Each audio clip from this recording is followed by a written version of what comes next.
hundreds of people visit our website every week, opt in because they read the book in the library or they downloaded it on Amazon or something like that. We've been super lucky. But I realized that for exponential reach, we should be licensing Book Yourself Solid certified business coaches, training them up in this IP, in this intellectual property, in this system, and allowing them to take it to the world. You're listening to the B2B Growth Think Tank, the show that brings you the virtual hot seat where each week my expert guests and I help another business leader by masterminding actionable solutions to a specific challenge they're currently trying to solve in their business. So if you're looking for answers to a specific challenge that you're facing, that if you could solve in the next 90 days would have a huge impact on your growth, send it in to thinkttank@thinklikeafish.co.uk and we'll see if we can feature you on the show. My name is Adam King, your host and the captain of the ship at growth consultancy Think Like a Fish. And if you're ready to rethink what's possible for your business and discover the growth strategies, advice and insight to turn this new vision into a reality, let's get started. Hey, Adam here. Now, before we dive into today's episode, I wanted to quickly let you know about my Growth Accelerator implementation program. Now, this is ideal for owners or directors of established B2B or professional service firms who want to generate more revenue in less time while lowering marketing costs. And it's especially ideal for those who are sick and tired of the hype and false promises, who instead like the idea of working with a partner that puts skin in the game with you and guarantees results. Now, if that is you, then the Growth Accelerator implementation program could be the perfect solution to setting you on the path to sustainable growth. Because when you partner with me for 90 days, I'll help you implement a simple and scalable business development system that is guaranteed to generate at least $500,000 of new revenue for your business in the next 12 months. And if you like the sound of this, make sure you visit thinklikeafish.co.uk/accelerator and watch the short video that explains how it all works. But before you go and do that, let's get to today's episode. Well, hello, welcome to the B2B Growth Think Tank. Now, if you're even slightly uncomfortable with the idea of networking, marketing, selling, all that sort of stuff, then you're going to really love this episode. And especially if you also love the idea of being able to book yourself solid with clients, because you're going to love it even more if, like many service professionals, you understand both the importance and the power of combining collaboration and relationships to get more clients. Plus, I know today's virtual hot seat is going to be full of serious value. Now, I say this with complete confidence because my guest today is the head of Book Yourself Solid Worldwide, where he and his team license the proprietary Book Yourself Solid business development and marketing system to coaches around the globe, which has been successfully used by thousands of service business owners who have used it to get more clients, enjoy more success, and spend more time on their business and less time in it. Now, he's also the author of the colorfully titled book, Get a In Grip, creator of Delightful Emails and The School for Selling, and the host of the Marketing for Coaches podcast. And amazingly, amongst all of this, he still finds time to enjoy a good scotch and better conversation. So really hoping that today is going to be one of those better conversations, as I'm absolutely delighted to welcome my guest onto the B2B Growth Think Tank today, Matthew Kimberley. Matthew, welcome to the show. Thank you very much for having me, Adam. And what a wonderful introduction. I couldn't have said it better myself. Well, it's when we first had a conversation, I did mention to you that I'd seen you give a talk at an event, and it was about 5 years ago. And I remember I stayed back at the end. It was more like a workshop session that we went through, and it took us through the Book Yourself Solid system. And I remember listening to that, and then going and getting the book and listening to the audiobook. And since we've connected, I've gone back and re-listened to the book, and it's amazing what you sort of forget from some of the, the great books that you read or listen to, in my case, during the time. Back then, I was still in my corporate days, and that was when I was sort of planning my exit. And I can attribute the Book Yourself Solid book and really sort of obviously seeing you give that speech and then going back to then look at the book as a kind of a seed to sort of set me on my path. So I wanted to make sure that introduction was wonderful, because I do think that there is an awful lot of gratitude I can show to you for doing that, even though you would never have known it. So first of all, thank you. Well, thank you for telling me. I think that's one of the joys and privileges of getting to do what I do. Book Yourself Solid has been around in some form for 20 years. And the book has been around for coming up to 15 years now. It's sold over 1 million copies around the world. And it's testament, it's on its 4th edition, and I don't know how many reprints, but it's testament to the simplicity of the system, that so many people, whether they're just beginning, perhaps pivoting out of corporate, find it useful, or whether they've been in business for 20 years and they've maybe not even lost their way, maybe they're thriving, but they've forgotten the basics. One of the beautiful things about Book Yourself Solid is that it's been around since before social media. And actually, when Michael Port, my business partner, the creator of the program, developed it, the internet wasn't even a thing. So there's so much opportunity now for the business owner to pursue marketing tests, marketing experiments, marketing platforms, marketing time wasters. Yeah. In many cases, that the temptation is to think the way that I'm going to get more clients is by jumping on this platform, is by doing this thing that other people, early adopters, are telling me to do. Perhaps it's Clubhouse, perhaps it's Instagram, perhaps it's TikTok, perhaps it's Google Plus, perhaps it's MySpace or Friendster. The beauty of Book Yourself Solid is it predates all of that, and the advice in there is evergreen and always true. And to hear stories like yours, Adam, and like many, many others is one of the great privileges of my job. So thank you, back at you. Well, what I love about it is I think, as you say, it's the simplicity of it, but it's also the fact that it's something that I deeply believe is as important, if not more important, when it comes to thinking about how to go about marketing your business. It's built on principles. And as you say, it was before the social media era, and it's as relevant today as it ever will be, because the platforms will come and go, they'll chop and change, and the tactics and all the rest of it. But the principles at the heart of it will never change, because it's really built on the foundations of what it takes to build successful relationships with your clients. And that's what I loved about it. And that's what I've reminded myself what I loved about it. So for those that aren't sort of familiar with the Book Yourself Solid system, it's probably a difficult one to summarize, but if you were to sort of give it a summary, how would you describe how the system works? We believe many things. You said it's based on principles. One of those principles is that marketing doesn't get you clients. What marketing does is creates awareness about who you are and what you have to offer the world, and it's what you do with that awareness that counts. So we design an awareness capturing and conversion process for any service-based business, whether you're selling bookkeeping services or personal trainer services, or whether you're a dentist or a lawyer, or even in many cases, retail as a service store. You know, if you're a retail store as a service, which it is a service business. The service is giving you a cup of coffee. We design a process for making sure that the awareness that you will capture using our effective marketing strategies is converted into sales and leads. And the first thing that is required is to build the foundation of your business, much like you build a foundation of a house. And this isn't, very little in Book Yourself Solid is novel or original.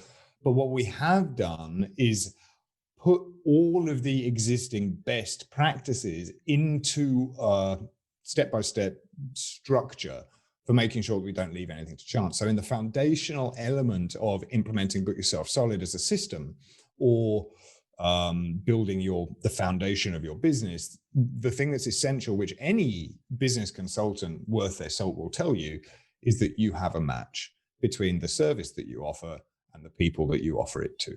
And so many people neglect this thing. And of course, it's much easier to match a specific service to a specific person or a specific group of people.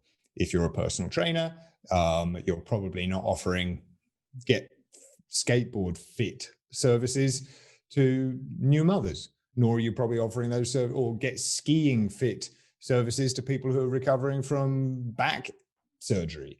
But if you can identify the person and tie that in with what you want and know that you're able to do for them, then all of a sudden our message becomes highly, highly relevant and makes people say, yeah, that's me. So we identify our target market, we identify the specific result that we give them, and we do it according to the resources that we have available. So if you are a venture capital backed organization, and you have millions of dollars for your marketing budget, and you have somebody who knows how to spend those dollars, then you can afford to cast your net pretty wide. You can afford to throw money and resources and people at a large swathe of people, and you could probably afford to do that for a while before you need to turn a profit. So the resources available to you, if we were to take a fishing analogy, are a fleet of trawlers fully manned with nets that spread kilometers. Most people who read Book Yourself Solid aren't in that situation. Most people don't have a fleet of trawlers. They don't have nets that span kilometers. And even if they did, they can't throw them out and pull them in on their own. They would die before they caught a fish. What they do have, however, is a fishing rod.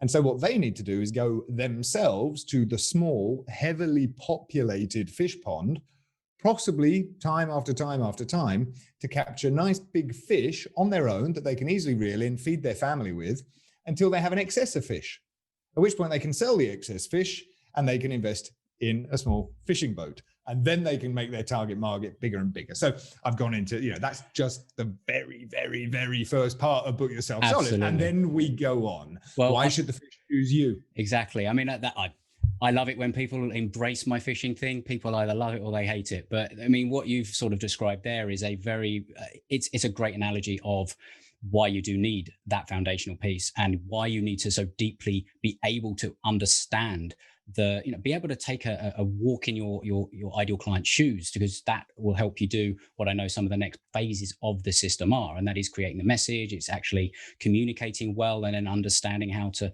sort of craft that sales cycle that'll draw people in, or reel people in, as it were. And it's so important, and it's foundational, and it's the bit that I don't know if you find, but I find it's the bit you literally have to drag people through, sometimes kicking and screaming, because it's the piece Absolutely, that they don't love doing. Yeah, everyone hates it. I mean, not everybody hates it. Everybody who does it says, I can't believe I resisted it for so long. And so I spend, Book Yourself Solid goes on, right? When you've got that piece in place, all of the other pieces are easier. How can we design a personal brand that appeals to this group of people? How can we put together a sales cycle so that we have different investable opportunities that are relevant and priced according to need and trust for this specific group of people? How can we have keep in touch strategy so that people don't forget about us for this specific group of people? How can we have information products? How can we price our products for this group? How can we have super simple sales conversations? What about marketing? And we've got 6 different marketing strategies that we recommend. But it all comes down to this particular group of people. And if there was a question there, Adam, I've forgotten it, so you have to forgive me. But people hate it, right? And they resist. But unless it's the pivot point, every MBA course teaches this. If you don't have a product to market match, you don't have a business. And if you have neither a product nor a market, and a genuine market, then you can't carry on. You just can't carry on. You've got nothing to sell. But people delude themselves and they say, I'm limiting myself. They say, I'm cutting off far too many opportunities by only, but I'm going to say I see this all the time. I help entrepreneurs. Okay, so do you mean me, or do you mean Elon Musk, or do you mean both of us? Now, you might mean both of us if you help entrepreneurs who are in their 40s get more flexible and make sure their knees don't give way. But if you help entrepreneurs live a thriving and successful life, I'm just going to choose the specialist instead of you. Now, you might have earned the right to say that if you're Tony Robbins or Marshall Goldsmith or whoever you might be, but chances are that's not you. So that's why you have to get very specific. Also, people say, well, won't I be cutting off? I can help people who own golf clubs as well as people who own, swimming trunks. They're great, but you're not going to spend your marketing budget, which at the moment might just be your time and energy, on speaking to both groups of people. What you can do is you're going to show up and speak to one person repeatedly, maybe swimmers. And if a golfer says, hey, you're doing great work with swimmers, can I work with you? You say yes, but you have to target your marketing according to the resources that you have available to you. Of course, the other thing is you don't have to marry them. You just have to date them for 6-9 months, see if you like each other. But if you're always going speed dating and you're never committing to dinner, you're never going to find out whether you like each other. You're never going to go to the next level. And there's a fear of people, isn't it, that they have that. It's kind of like, well, if I'm going to commit to this, then I am literally married to it. But it's actually, well, at the beginning, you don't actually know there's a hypothesis when it comes to actually choosing a target market. And I think this is what a lot of people find difficult. It's that you actually have to kind of, there's a bit of a science to it, but it's as much an art as well. It kind of goes on a feeling, because at the end of the day, you're choosing this. This is your choice. And it's kind of like, who do you work with? Who do you like working with? Who brings you joy? Who lights you up? Who puts a smile on your face? What kind of people are that? And then you can sort of hypothesize, okay, these are the kind of people that I love to work with. So these are the ones that I'm going to choose as my first target market. And if it doesn't work out, that's fine. It means that I move on to something slightly different. But if you don't start with that, you will be going all over the place and chopping and changing constantly all the way through. And it's very, very difficult to become that big fish in a small pond, because otherwise you're literally a drop in the ocean. And that's what I think is one of the key things, that when you get it, as you say, it revolutionizes everything else that comes next. And a lot of people want to go straight to the tactics. They want to know, okay, I heard Matthew say they've got 6 marketing tactics that they recommend, but there's almost no point in even looking at what those are until those pieces are done, because you'll just waste a lot of time and money on doing them. Having said that, let's just sort of dig into what the ones, because you have 6, but you have 3 that you recommend or that are essential to do. And then the others, or the other 3, is that right, that are nice to haves or nice to do's, or when you can do them, or that kind of thing. And they're probably not the ones that you think. So why don't you just talk us through that? So we have 3 mandatory marketing strategies, or self-promotion strategies, because marketing and self-promotion are the same thing.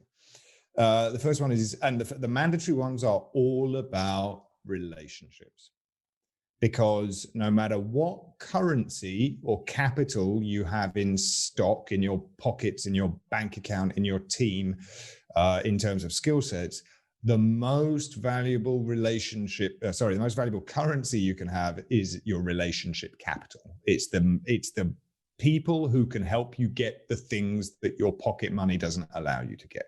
It's the people who can introduce you to the editors of the newspapers. It's the people who can put in a good word for you with their existing clients. It's your referral partners. It's the journalists. It's the joint venture partners. Forgive me if I already said that. It's the person who can get you access to the club when the bouncer won't let you in. It's these people that allow you to be more than you and allow your business to be more than just you.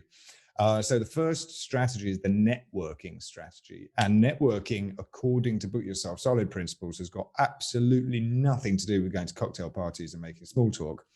It's about strengthening your existing relationships, strengthening the bonds that tie your network together. So that's the first one. Daily practice. We give specific prescriptions for things to do to make sure that the important people to your business and in your life are always going to want to be your best supporter. Why? Because you're their best supporter. The next thing is direct outreach, which means if you don't have those people in your network today, we're going to add people to your network that are of value to your network, for whom you can be a person of value and who can also be valuable to you in the furtherance of your professional and personal goals. So making new friends, very simply. And again, specific strategies for doing this that do not involve walking into a crowded bar and plucking up the courage to talk to people. The third one, of course, is our referral strategy, because we believe in the red velvet rope policy, which means we get to choose who we work with. One of the other principles of Book Yourself Solid is that it's a love story disguised as a business system, which might sound a bit woo-woo, but it's kind of a little bit like what you said about making sure that you like the people that you work with. And that includes your team members, your partners, and your clients. And if you're a service provider who works one-to-one or face-to-face or corresponds at all with your clients or customers, it makes life a lot easier if they're your right people. So we put bouncers on the door to make sure that your right people come in. And when you have a referral strategy, like attracts like, but we should never leave it to chance. So we're looking to recruit your existing clients, but also your existing friends and network members to further your lead generation and client acquisition efforts, because they're the cheapest, highest, not the easiest to get. And when I say cheap, I mean purely in monetary terms. Purely in monetary terms, there could be an awful lot of sweat equity that goes into getting the right referrals. they're the highest quality, lowest financial cost leads and clients that you can acquire. And everyone that sells service, obviously we love getting referrals because it's a sign of a good job, but it's quite reactionary. A lot of the time we just sort of wait and we're passive and all the rest of it. But I love the way that you guys sort of put it is that it's actually something that you actually work the sources. And we've had people on, the previous version of the podcast that were talking about referrals and the importance of sources and all that kind of thing. And certainly when you're selling services, when you are really high trust relationships, it's one of the, as you say, there's a lot of sweat equity that goes into it, but it is one of the fastest paths to generating at least eyeballs on what you do, but in a way that actually it hijacks or piggybacks the trust. And if you can do that, obviously with particular sources, but you mentioned things like joint venture partners and other partners, it's a real way of kind of leveraging those relationships to be put in front of an audience in a high trust way. That, let's be honest, a lot of the advertising and everything out there, all the marketing tactics, it's trying to get you to that point. So it kind of cuts out the need for a lot of it. And that's why I love that those are the three pieces of that system that actually are required, and they don't involve any of the stuff that we are bombarded with. If you just literally open up any one of your social media platforms, you have to do this as, put £1 in Facebook and you'll get 1 million back next week, that kind of thing. It isn't the way that it works specifically for the type of businesses that the listeners are. And that's why I really do think that the approach and the system of Book Yourself Solid, it's the principle based, it's fantastic. So what I also love is that red velvet rope policy. And that's a term, I think it shows the popularity of the book, because if you just mention the red velvet rope policy to anyone that's been around for a while, they'll know where it came from. Yeah, agreed. And that's the power of language. Michael Port, who wrote the book himself, would say the idea of having an ideal client profile based upon qualities rather than circumstances. So we delineate between an ideal client and a target market. An ideal client is not a customer avatar. If anything, your customer avatar is found inside of the target market, but the ideal client is the kind of person that you'd be happy to sit down and have a drink with after. And that's got nothing to do with their circumstances, right? It's all to do with their values. If you want to sit down and have a scotch with them, for example, it's kind of like that. Exactly right. And you'd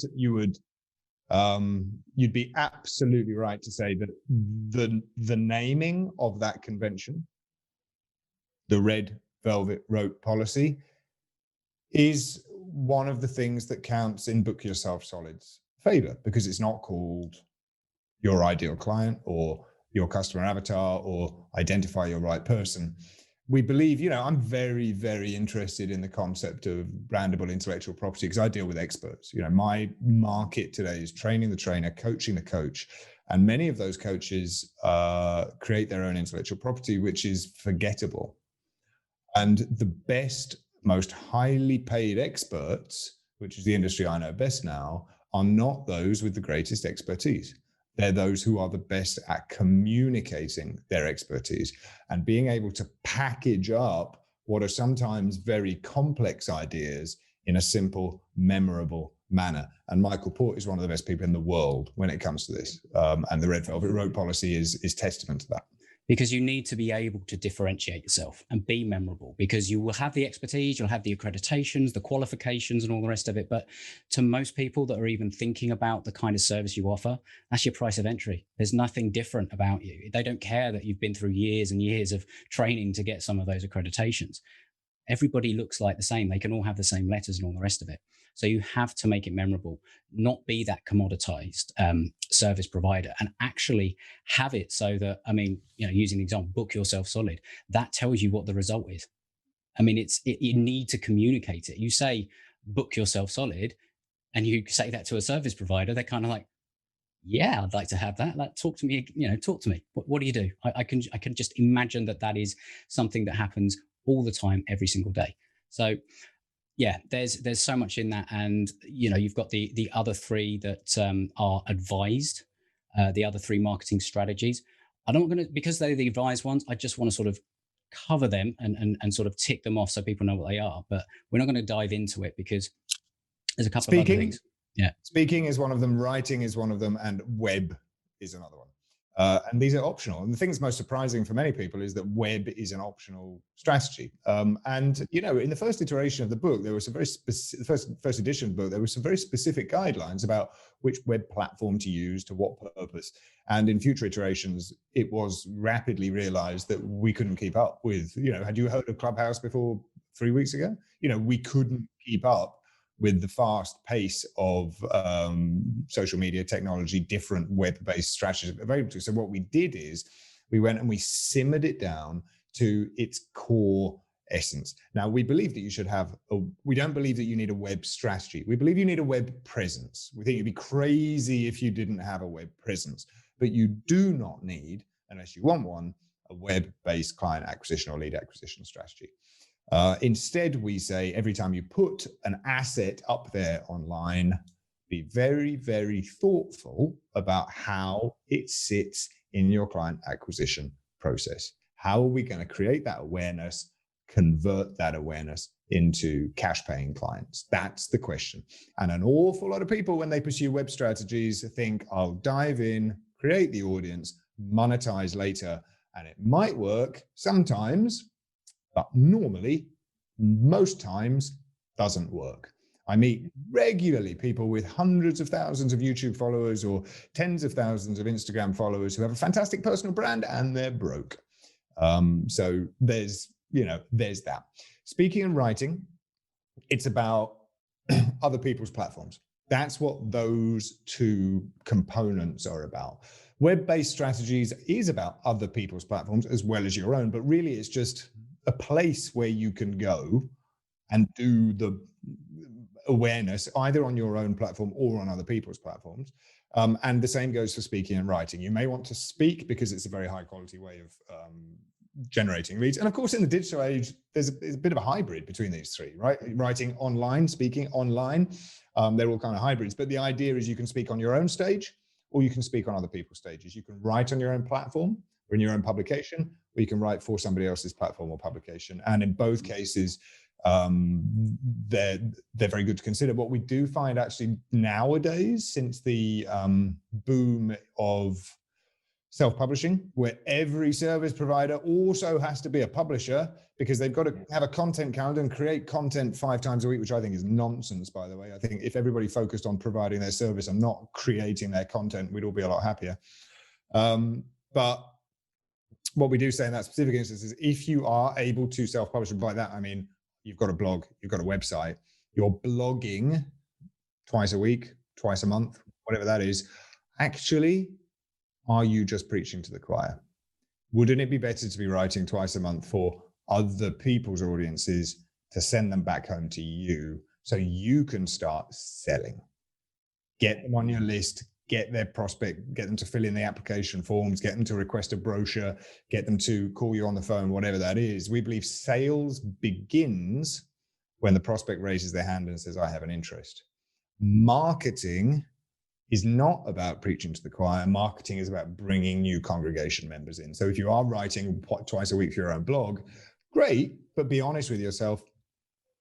How does it serve your customer acquisition process?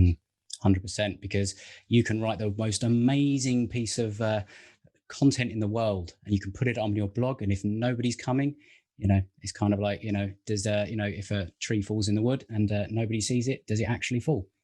That's exactly right. And if you are creating content, good. And people post, it took me 10 hours to put this Instagram video together, great. But then you should spend 100 hours telling people that don't know you that you've done it. Exactly. And, there's other hybrids as well, I guess now, and maybe that's sort of coming into maybe if there's going to be a further edition or something like that. This podcast is an example. This is how I create my content. I invite people onto the show. We create the content together. This is a co-creation piece. And also it is fantastic as well to get invitations onto other platforms, and it works 2 ways. And it's also ticking off a lot of the boxes in terms of the networking, the relationships, the referability side of things. So that's why I love this. And it's kind of like in the book, I know there's the always have something to invite people to. This is, for me, it has been and will continue to be my number one thing to always invite people to, both from a networking side of things and, relationship building side of things. It's fantastic. And yeah, as I say, the seeds were probably sown back 5 years ago when I first saw it and read the book, and a lot of the guests that have gone in the past. There's so much wisdom in that network that I've now built. It all drips in. It all drips in, and you get unseen benefits. You know, Frank, who introduced us serendipitously through this network, it's, you know, his example of basically having something whereby you can actually sort of show people a path or a clear path, and you have those 3 sort of core offers and all that kind of thing. And then it's all about scalability and repeatability and systems and all the kind of thing. There's so many things that you can now use with modern technology that really fit into the principles of what Book Yourself Solid talks about, which is why Absolutely. I think it's a fantastic It's an accelerator. It makes everything quicker and easier. I mean, certainly forging relationships. Thank God for social media. You could be engaged in a Twitter conversation with your favorite author within 10 minutes of finishing their book, if you wanted to. 100%.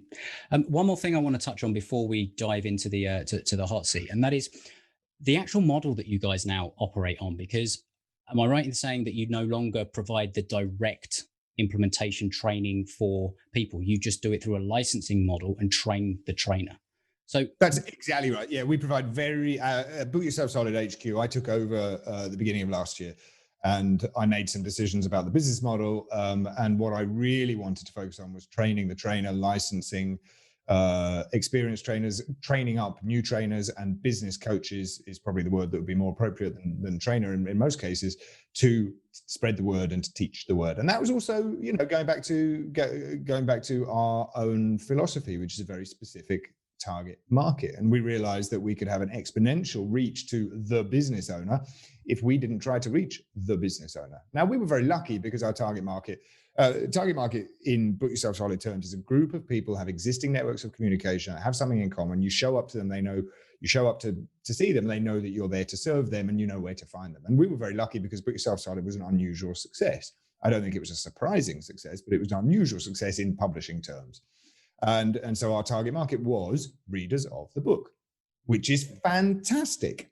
But I think we could go, and that was great, you know, to build a business of readers of the book. The book is the marketing piece, writing, that generates the leads and the awareness still today. Hundreds of people visit our website every week, opt in because they read the book in the library or they downloaded it on Amazon or something like that. We've been super lucky. But I realized that for exponential reach, we should be licensing Book Yourself Solid certified business coaches, training them up in this IP, in this intellectual property, in this system, and allowing them to take it to the world. So we do provide limited support to the business owning community. If you're an undertaker or an underwriter or whatever you do, you can still come to bookyourselfsolid.com, do a masterclass, join a Facebook group, attend sporadic trainings. We did a quarterly business planning training yesterday.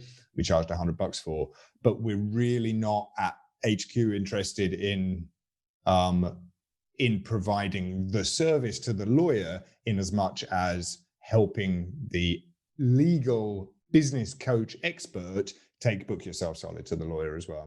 Part of the problem is that Book Yourself Solid was a massive success.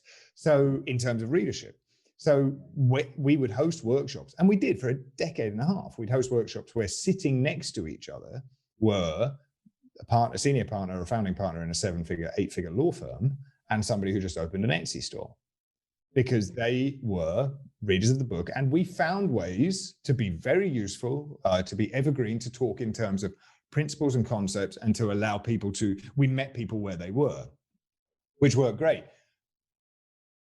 But what worked greater? Allowing the 8-figure lawyers to sit together with an expert in how to book your multi-partner law firm solid, and allowing the Etsy store owners to sit with a Book Yourself Solid trained rock star on how to get book solid with your online craft store, right? So that was the thinking. That was the thinking. How can we give higher value to these people? And I can sort of see there that what that's an example of, to anyone listening, and maybe they heard at the beginning, you know, I was talking about the target market and all the rest of it. People being fearful of narrowing their focus and all the rest of it. Well, you had that success and you appealed to a broad range of people, and you had that sort of situation whereby you had a lot of different people sitting next to each other and learning the system and all the rest of it. But you actually saw that as then an opportunity to go, actually, we can create multiple verticals here by actually not going out and having to market to everybody. We train everyone else, other people that want to focus on XYZ specific ideal target market. And we actually get to help more people in the process and make I guess I'm assuming a business that is not more simple to run, but there's less moving parts to it because you haven't got to accommodate every other type of person and think, oh crap, are we actually delivering the service that we want to offer? It's certainly, certainly we had options about creating those verticals inside of our organization. We could have put somebody in charge of the construction industry, recruited them, employed them, trained them, or we looked at alternatives. Was a franchise model a decent alternative? Was a licensing model a good alternative? Was there something else? I spent a long time looking at all the different options and ended on today a licensing model. So what I do day-to-day basis is identify and recruit business coaches or future business coaches who would benefit from learning and re-teaching the Book Yourself Solid system, and who we can benefit from having in the community. And the benefit to them is obviously quite clear. It's they get to leverage a very well-known brand, a system that people know. And there's been a few guests that have been on in the past that have done something similar in other fields, like Annette Ferguson came on. She's an accountant. She certified in the Profit First. Mike McCall, can never say his name, McCallowitz. His model, only person in the UK that does that. Just that investment changed her business. And I can imagine 100%. That you have exact case studies that have done the same. If you're an experienced business coach or trainer and you have a prospect database and you know that you can put 5 people in a room and deliver them a workshop, and you decide that you want to deliver Book Yourself Solid as one of the arrows in your quiver, or one of the strings to your bow, one of the workshops this year, you'll flip a profit in a day, according to you, right? And if you're not in that, or and everything, probably we've had people flip a profit with from investing in the IP to signing up one client, we've seen a 400% return. Right.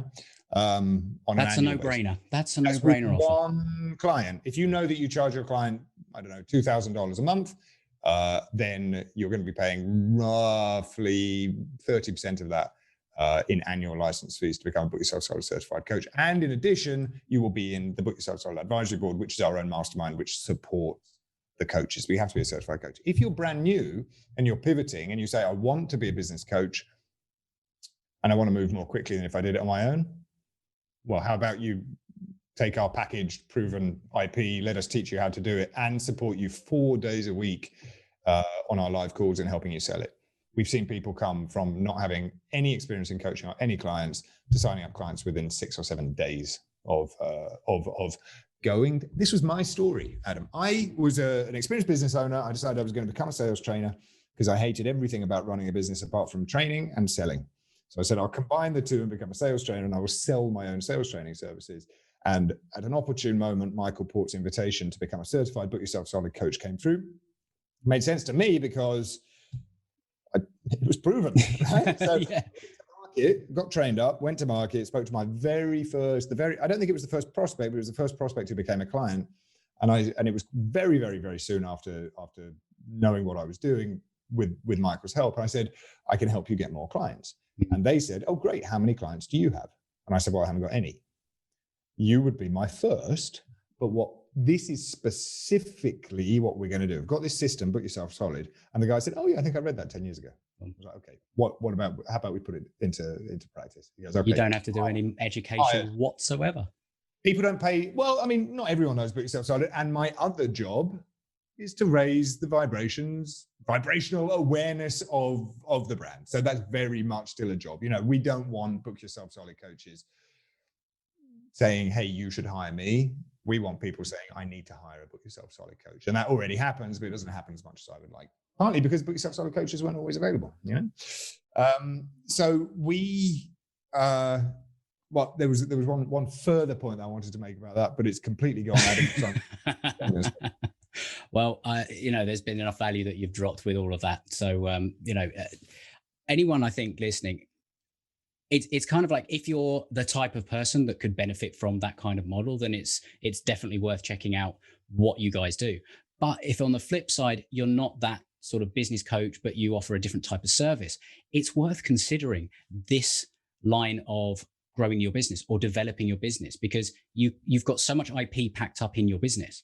Can you package that? Can you create a process that you can train other versions of your profession to deliver something? If you're very, very good at it, can you train them and license it in the same way? There's many more paths to growth than just filling your pipeline and selling more. And this is another one of them. So I think it's a great example, and maybe it's not one that people necessarily consider as a route to sort of growth beyond what they already know. So that's one of the things I really wanted to bring out in this conversation. One of the next things, and it is, I'm looking forward to what we come up with on this, and is the virtual hot seat. We've had somebody send in some basically a challenge, a dilemma that they're going through. Hey, it's Adam. Now, just a quick one before we dive into today's virtual hot seat, because as the core philosophy behind the show is a rising tide lifts all ships, I'd love to invite you to come and hang out with me, my guests, and other business owners and directors of established businesses with a track record of providing good, solid service and a positive reputation in their market inside the B2B Growth Think Tank community, where we all connect, solve problems, and help each other grow more profitable businesses. It's free to join, so come along, join us at thinklikeafish.co.uk/think tank group. I look forward to welcoming you, but first, let's get to today's virtual hot seat. What we will do is we will sort of mastermind, brainstorm some potential solutions. We won't know the whole context, some of it, so we may have to make some assumptions, but the aim is that we can actually help this person out, and maybe somebody else out there that is going through something similar. It's a real world business challenge that's happening right now. So let's do it. Today's challenge is, one of my goals this year is to add a new revenue stream to my business. What is the best way to structure a new service offer, and how can I work out the best way to price it? Should I go high ticket, like I see so many out there suggesting? I don't necessarily feel comfortable with this, since so many are struggling or just scraping by right now, and I don't want to appear unsympathetic. Catch. This person is a funeral director.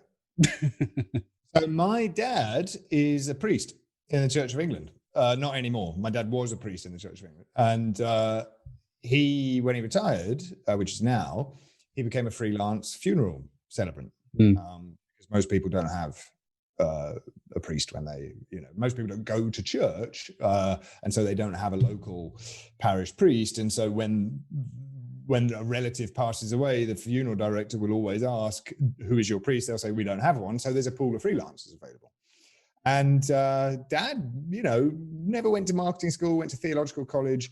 And every time we went on holiday for 10, 15 years, he would always send a postcard to the funeral directors. And that is Book Yourself Solid, networking and referral strategies all wrapped up in one. That is keeping your existing valuable relationships very close. So that's the brief funeral director story aside. What do you think about this? What do you think about this story, Adam? What's your take on this? Want to add a new revenue stream to my business? What do I do? So this to me is saying that this is a person who has probably got, and we've got to make some assumptions, but they've probably got more of a traditional offline service business, and it's been hit by the situation. So maybe they've done some research into creating programs or online stuff and all the rest of it, and maybe they've watched a few people talking about high ticket programs, and they're just looking at ways to maybe be able to deliver a service in maybe a bit more of a leveraged way, or maybe they are looking at a way to diversify their revenue because their core revenue stream has been hit by the situation of the pandemic. Maybe there's a bit of a psychology piece here that's going through it, in that the question of, I don't want to appear unsympathetic and raise prices, also tells me that there is probably a client or an existing client base that has been hit. So maybe it's more of a question of going back to the foundations before you even consider what the service is, how you price it. Go back to your foundation and ask that question: who is this for? Is it for my existing client base? Is it for, what result do they want? What is the problem they have, and how am I going to solve it? Before you even consider the pricing options behind, or the structure of a new service, anything like that. And often it will come down to that. Yep. That's where I would start. Would you have anything to add around that in terms of it's such a broad question, Adam, and not, it's not there's little context, there's no context. We don't know whether this person runs a travel agency or whether they are a personal trainer, or whether they do accountancy, or whether they run an affiliate marketing program. We just absolutely no context, but it does allow us to talk in broader brushstrokes about what, when, and how should you add additional revenue streams to your business. And as you said, Adam, 100% correctly, it always begins with the person to whom you're selling. Who is your target market? And then what do they want? What do they need? And how can we provide them with what they want and they need? And how can we charge accordingly in such a way that it represents great value for them? Because any sales transaction represents valuable transfer of property in both directions. The salesperson values your cash more than they value the resources required to deliver the service. Otherwise, they wouldn't be charging what they do. And the person who is happily handing over the money to receive the service values the service more than they value the cash. So we should, any transaction that takes place that is not forced, that is not based upon monopoly or unforeseen circumstances like insurance payments or emergency bills or something like that, is always based upon both people being happy, or the transaction just wouldn't take place. So there's two concepts I want to discuss. The first one is the $1,000 burger. The $1,000 burger is, let me ask you a question, which I will always also answer because it's a rhetorical question. What kind of restaurant sells a $1,000 burger?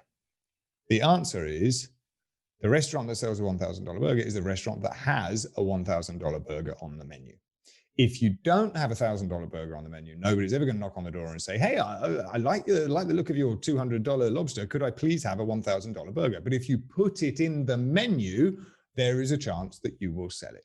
Now, you don't necessarily want to sell it, right? Because if you're always selling $1,000 burgers, you haven't tested the top of the market. You don't know what your market want to spend their money on. If they're regularly buying $1,000 burgers, maybe you need a $2,000 hot dog, right?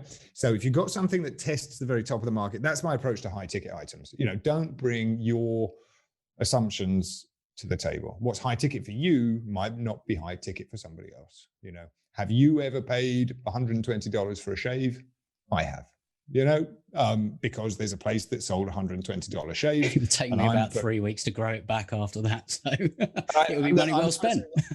Right? I'm the kind of person who likes to sit in the front of an airplane, right? For one person, that's utter madness. And for another person, it's kind of fundamentally, of course I'm going to sit in the front of the airplane. So don't bring your assumptions or presumptions if you don't have experience, right? I see lots of people say, I don't know if I can do high ticket. Well, they've never actually sold high ticket. For them, high ticket is, a $5,000 consultation. Whereas for the next person in the line, high ticket is $750,000 consultation. So don't bring your concept. If you truly, truly, truly know the market, you will price accordingly. If you don't truly know the market, you won't. Do you think, building on that, do you think that there's and maybe this is where this question has come from, there's a bit of a prevalence, and maybe that's why I say that I think that this person's probably been searching around for a few ideas and all the rest of it. They probably, downloaded a few freebies and gone on a couple of webinars and all the rest of it. And they're a bit like, some people are telling you have to go down this high ticket route, or maybe they're thinking, well, you have to go down if you're going to build an online sales funnel and then create a product at the end of it and all the rest of it, you have to start low ticket and tripwire and all that kind of thing, which is, baffling that you would consider that without actually testing an offer anyway. But a lot of people are hung up on that high ticket and the cost and the price, but they're not actually then going back and asking themselves, what is the value in solving the problem that you're offering to solve for somebody out there? Yeah, because they don't have confidence in it. And that, your assumption is my assumption as well, that this person is operating in the online marketing space where the concept of high ticket has been sold as quite rightly, within the very small, very incestuous, slightly distasteful online marketing space as being a godsend and a be-all and end-all. It's like a panacea that just will answer all your prayers. When has high ticket been I tell you when high ticket is a high ticket. Let me rephrase that. If you're going shopping, if you're going fishing, let's come back to our fishing analogy from the very beginning. If you've got the resources available to you, then cheap and cheerful is a fantastic business model. It always has been. We are the cheapest service provider. Nobody beats us on prices. That is a brilliant way to grow a business. As long as you can maintain the margins and as long as you have the resources available. What resources do you need? Inventory, insurance, relationships with suppliers, ability to get people through the door of your supermarket, right? This person probably not in that situation based upon the language that they use. Probably one person, intellectual property, good idea. What is my good idea? What do I do with it? Right? So in that instance, forgetting the term high ticket, looking to support dozens or hundreds of budget buyers is a bad idea. Because and this is why I always cringe when I see people who are new to the consulting, coaching, or training space say, I'm going to start a $47 a month mastermind program or a $27 a month mastermind program because my friend or my teacher, or I did a course by somebody who's got 400,000 people on their mailing list and 40,000 people in their $47 a month program. I'm like, yeah. And they've only been working for 2 decades to build up to that point. What resources do you have available to you? Is supporting 100, can you even find 100 people who will give you their email address, let alone $47? I'm not suggesting you don't. I'm just saying, if you're just getting started, also, I don't think this person is just getting started because of the language they use, because they said an additional revenue stream. But if you are just getting started, you are looking for the fastest route to the money, because the money is the resource that will support everything. You're looking to sign up 20 clients by any means necessary to fund your market research, to fund your growth, and to put that all important big fish on the family table. So you should be looking for big fish when you're just getting started. No question. Does that mean more, forgetting the high ticket questions, that are you looking for budget buyers? Are you looking for non-budget buyers? I say you're looking for non-budget buyers, high margins, perpetually people will stick around for a while. And one of the things that, before I sort of like let you sort of continue, I'll be honest, one of the reasons I selected this specifically for you was because I actually saw something in this that it's something that not a lot of people are going to consider as an option, but this person's asking about additional revenue stream, which makes me think that they're trying to come up with an idea or something brand new. Well, why not consider the kind of model? And I'm not sort of saying you go and talk to Matthew necessarily because I don't know your industry, but there is an option there. If you're looking for an additional revenue stream, why don't you look for that proven model out there that's already existing and you license the IP to do that? If appropriate, that's very good. Often when I hear additional revenue stream though, Adam, it's because people have given up. I've got a course and 100 people have taken it. Now I need an additional revenue stream. Well, if 100 people have taken it, I'm guessing there's another 1,000 people that would take it if you took it to them. Why are we stopping now? Why are we giving up? There's 2 ways basically to grow a business, only 2. One is you take your existing product or service to a new group of people, whether directly by opening a new outlet or opening up a new target market, or indirectly through licensing, franchising, stuff like that. The other option is to add additional services and products to your existing target market. Starbucks started with coffee, dry coffee, ended up adding water, and then you could have liquid coffee, ended up adding bananas, newspapers, smoothies, all that crap. But they had an existing market. So whatever you're thinking about taking out, it comes back to what Adam said at the very beginning. Whatever you're thinking of adding on, it comes back to what Adam said at the very beginning. Look at the people who you serve and ask, do they need a newspaper with their coffee? Do they want fries with that? And if you're ready to, if you've got your existing revenue source and it's still extant despite COVID and it's still going along, go and find another 50, 100, 300,000 people who are interested in that product. Or conversely, go back and talk to those people and find out what other problems that they're dealing with and see if you can solve them. Come up with that product, that service that could actually solve the next phase. Or another way is if you can't and it's not your wheelhouse, partner with someone that can and come to some sort of arrangement. The power in relationships is absolutely everything for me. You know, one of our members of the Book Yourself Solo Advisory Board, one of our certified coaches, Amy Landino. Amy Landino has close to 500,000 YouTube subscribers today. And we were having a conversation on our advisory board, and somebody said, well, I'd like that. How'd you get that? And she said, oh, you know, it was only showing up 4 times a week for 10 years to get my first 100,000 people. And, you know, I no disrespect or assumption to the person who submitted this question, but are you showing up enough for your existing source of revenue? 100%. Because yeah, there's that's often with, you know, if you can then go and find someone like that, if you had some, I don't know, form of offer to make to someone like that with 500,000 followers, this is a bad example maybe, but if you could then go and say, well, I don't need an additional revenue stream, maybe I can just use my offer and offer it to somebody else's audience. There you go. There's your stream. Or that's bringing in new clients in a different way. Like so many different ways.